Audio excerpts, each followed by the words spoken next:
What's up guys, welcome to the channel. Today hopefully we're going to do something a little bit fun. So we're actually going to go through the step-by-step process on how to get a whitelist, which is basically a pre-sale spot for a project, and how to actually mint, or basically how to buy that NFT for the first time when it launches. So I'm going to walk you through a specific project and all the steps that I did in order to mint the project. All right, so the project we're going to look at is called Tiny Faces. It's one that I think I've probably heard about from one of my other kind of communities. So you can see here from their Twitter. So usually these NFT projects are marketed on Twitter. And then when they start to build the communities, those are built in Discord. So these are kind of cute little 3D characters. So I thought it was kind of cool. And so, yeah, so the first thing you're going to do is when you get into the Discord, there's going to be probably maybe a channel or something that explains how you can get a whitelist spot. And so there's usually a combination of different ways. So there could be a mix of engagement in Discord. There could be different contests that they run, like quizzes, art contests, poker nights, all sorts of different things. There's also going to be different giveaways that they might do either in their own community or with collaboration projects. So maybe on a different project, they're giving away whitelist spots to Tiny Faces. And there's also Twitter giveaways. So you'll want to, just play your odds and try to enter as many of these as you can. In this case, the way I actually got the whitelist spot, they did this leaderboard where every day they had like a top 40, which was based on people's engagement on Twitter with their Tiny Faces tweets and also in the community. So I was on this for a couple of weeks and managed to get myself onto the leaderboard, and off the leaderboard, they were always selecting a random like 10 different people. So managed to get selected, and so that's how I got the whitelist spot for this project. But like I said, there's usually a variety of ways to get them. The main thing is try to get there early so you have the best opportunity on a project that you might like. All right, so the next thing is once you've secured that whitelist spot, so usually you're going to see that your role is updated in the Discord to some kind of whitelisted kind of role. And I'm going to be looking out for two main announcements. So one is when you can actually submit your whitelist address. And so this is going to be basically your public wallet address. So so if you're using MetaMask, you can copy that and provide that to the project, either through a specific Discord channel, or you might have a way to connect it to their website. And so the reason why they need this is because that's their way to validate that this, your wallet is eligible to mint during that pre-sale period. So there's no issues with sharing that with the project. It's just your public wallet address. And again, they're going to need that in order to make sure you can mint during that specific period. So the second announcement that you're going to look out for is the actual launch date, obviously. So, in lead up to that launch date, what you're going to want to just do is just make sure you've got so mainly these projects are on Ethereum. So you'll want to make sure you've got enough in your wallet to cover, how many mints you're going to do. So that Ethereum price plus gas fees. So there's always these additional gas fees on Ethereum. It's basically the cost of writing the contract with the miners and these computers that are basically writing the contracts on the Ethereum network. And so just a thing to note that the gas fees can go up and down depending on how busy the network is. So if a lot of people are buying and selling Ethereum, the gas fees may go up. Or if there's a big project, a big NFT project that's launching, then that will also cause gas to go up.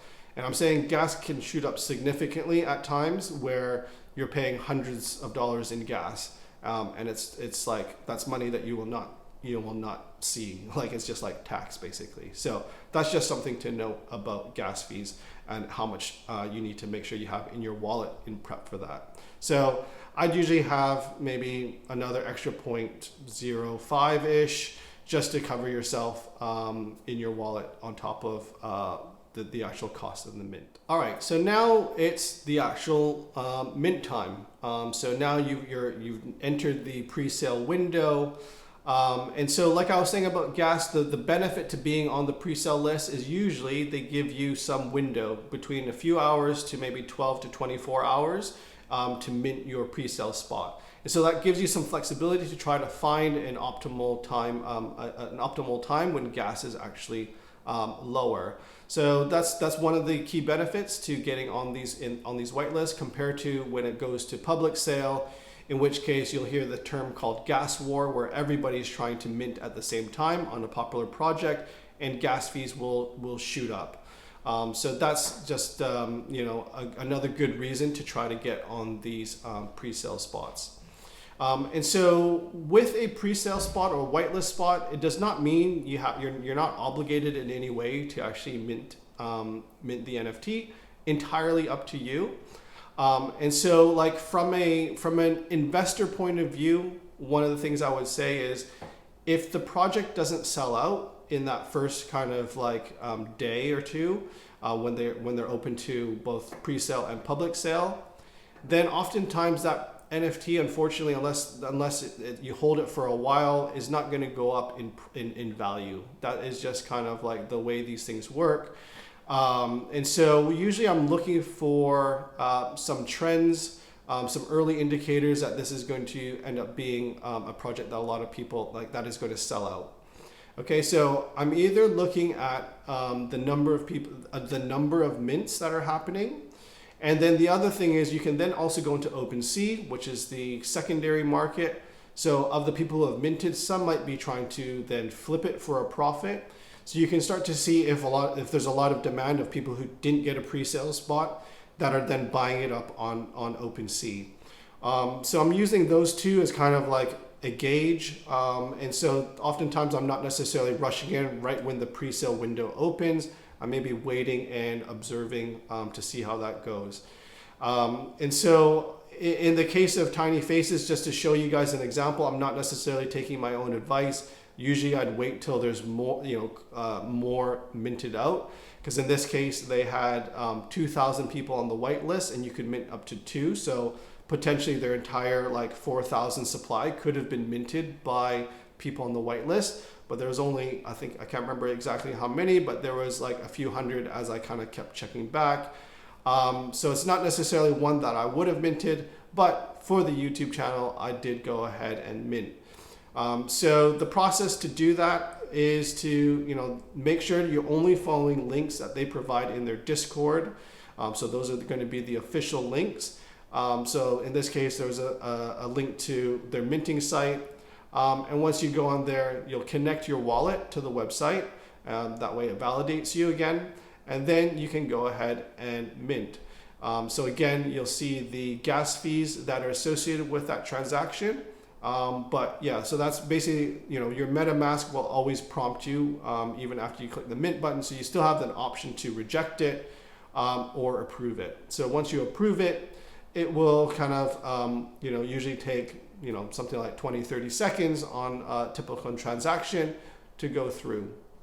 And then once that goes through, you can then see it in your wallet. So usually I'm going to go and check on my OpenC profile to be able to see those NFTs are now in my wallet. And you'll see here that these are just placeholders, placeholder images.